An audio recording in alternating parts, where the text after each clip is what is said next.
Welcome to রসবাঙালি channel. আমার চ্যানেলে আপনাদের স্বাগত। আজকে করব আমি একটু অন্য রান্না।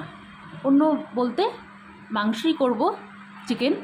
কিন্তু এর মধ্যে আছে সব হচ্ছে মানে চিকেনে যেসব ছাট হিসাবে বিক্রি হয় যেসব জিনিসগুলো, ঠিক সেগুলো।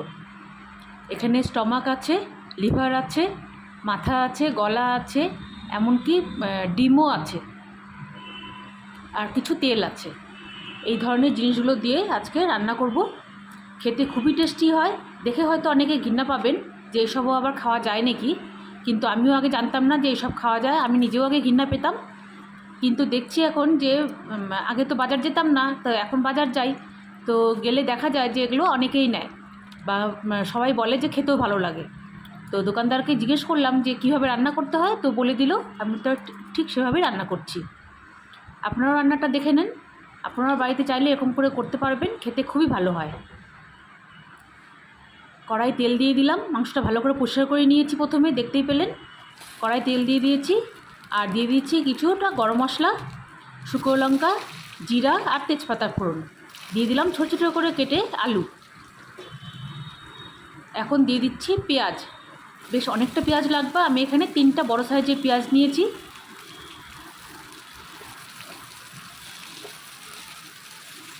এই রান্নাটা ঠিক আমি অ্যাকচুয়ালি জানতাম না যে এসব খায় বা কীভাবে রান্না করে।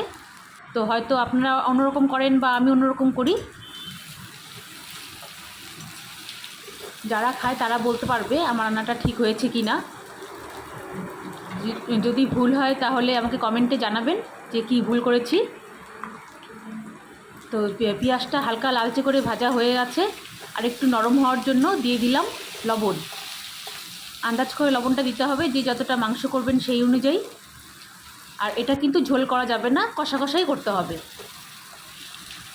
তো খুব ভালো করে নেড়ে চেড়ে ভেজে নিয়েছি। এখন দিয়ে দিচ্ছি টমেটো।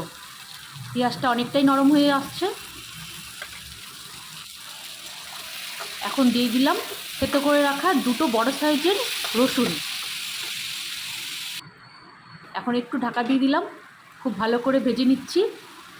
একদম সব কিছু নরম হয়ে গেছে আর লালচেও হয়ে যাচ্ছে, ঠিক এরকম করেই ভাজতে হবে। এখন দিয়ে দিব কিছু চেরা কাঁচা লঙ্কা, আর দিয়ে দিব ঝাল লঙ্কার গুঁড়ো।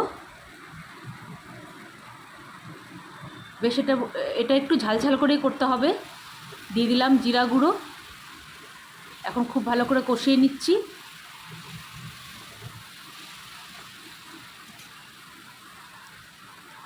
এখন দিয়ে দিচ্ছি হলুদ।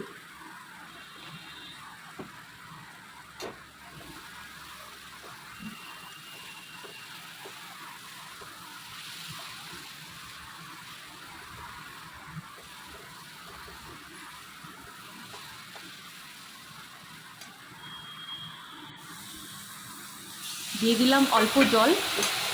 এখন খুব ভালো করে সব মিশিয়ে নিব। মিশিয়ে নিয়ে আরেকটু কষিয়ে নিব। এখানে খুব বেশি আর মশলা লাগবে না। একটু আদা বাটা দিয়েছি।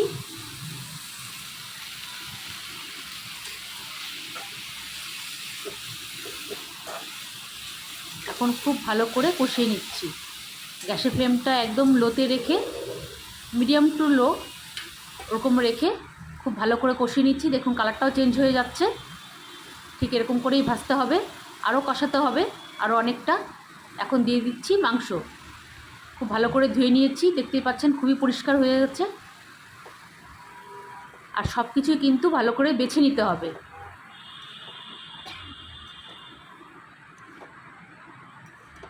খুব সুন্দর করে কষাতে হবে।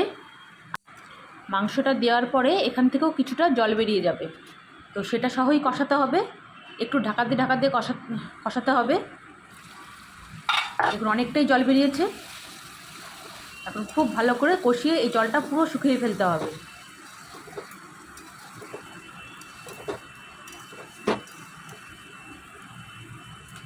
তেজপাতাগুলো তুলে ফেলে দিলাম, এগুলো আর দরকার নেই। এখন খুব সুন্দর করে একদম শুকনো করে কষিয়ে নিতে হবে।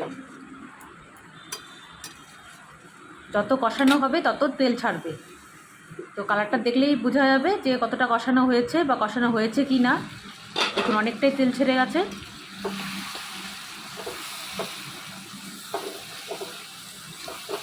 এই রান্নায় কিন্তু খুব বেশি তেল দিতে হয় না, কিন্তু পরে অনেকটাই তেল বেরিয়ে যায়, কারণ মাংসর থেকে তেল বেরোবে বা মাংসর সঙ্গে যে এক্সট্রা তেল থাকে সেগুলো থেকেও তেল বেরোবে।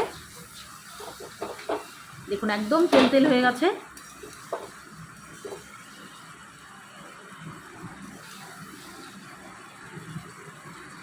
আপনারাও চাইলে এরকম করে বাড়িতে করে খেয়ে দেখতে পারেন, খেতে খুবই ভালো হয়। আর গরম ভাতের সঙ্গে গরম গরম এই মাংস রান্না হলে না আর কিছুই লাগবে না, খেতে খুবই টেস্টি হয়। আমিও আগে কোনোদিনও খাইনি, এবারই প্রথম খেলাম, কিন্তু খেতে খুব ভালো লাগছে, যার জন্য আপনাদের সঙ্গে শেয়ার করলাম। রেসিপিটা ভালো লাগলে please like share and comment করবেন, আর অবশ্যই সাবস্ক্রাইব করবেন।